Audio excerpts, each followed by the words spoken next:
NSR TV news. BRS working president KTR ఆదేశాల మేరకు మాజీ మేయర్ జక్కా వెంకటరెడ్డి ఆధ్వర్యంలో ఫిర్జాదిగూడ డాక్టర్ బిఆర్ అంబేద్కర్ గారి విగ్రహానికి వినతి పత్రం ఇవ్వడం జరిగింది.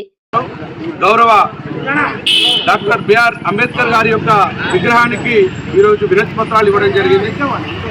కొడంగల్ నియోజకవర్గంలో ముఖ్యమంత్రి ప్రాతినిధ్యం వహిస్తున్నటువంటి నియోజకవర్గంలో లగచర్ల గ్రామంలో గిరిజన భూములను తన అల్లుడి కోసం ధారాదత్తం చేయడానికి కోసం అక్రమంగా అన్యాయంగా రైతులను కొట్టి తిట్టి జైళ్ల పాలు చేసి ఆ భూములు లాక్కునడానికి రేవంత్ రెడ్డి గారు మీకు కొంచెమైనా సిగ్గనిపిస్తలేదా అని చెప్పి ఈ సందర్భంగా ప్రశ్నిస్తా ఉన్నాం. ఎందుకంటున్నాం ఈ మాట అంటే, అన్నం పెట్టే రైతు దగ్గర భూమి గుంజుకోవడము అనంటే నువ్వు ఏం తింటావు? గడ్డి తిని బతుకుతావా రేవంత్ రెడ్డి?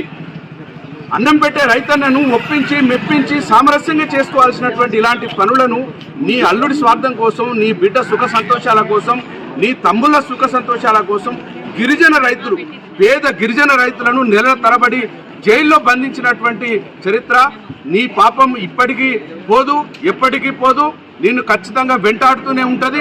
ఖచ్చితంగా ఇదే గిరిజన రైతులు, ఇదే ప్రాంతం బిడ్డలు ఖచ్చితంగా మీకు బుద్ధి చెప్పేటువంటి రోజు తప్పకుండా వస్తుంది. గత 10 సంవత్సరాల్లో కేసీఆర్ గారు ఎంతో మంది రైతులను ఒప్పించి మెప్పించి ఎంతో అద్భుతమైనటువంటి చరిత్రను నిలిచిపోయేటువంటి ప్రాజెక్టులు తీసుకొచ్చిండ్రు.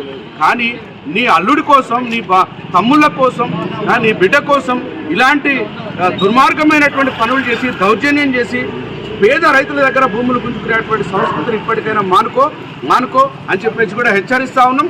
తప్పకుండా ప్రజలు బుద్ధి చెప్పే రోజు త్వరలోనే ఉంటుందని చెప్పేసి కూడా తెలియజేస్తా ఉన్నాం. జై తెలంగాణ, జై కేసీఆర్.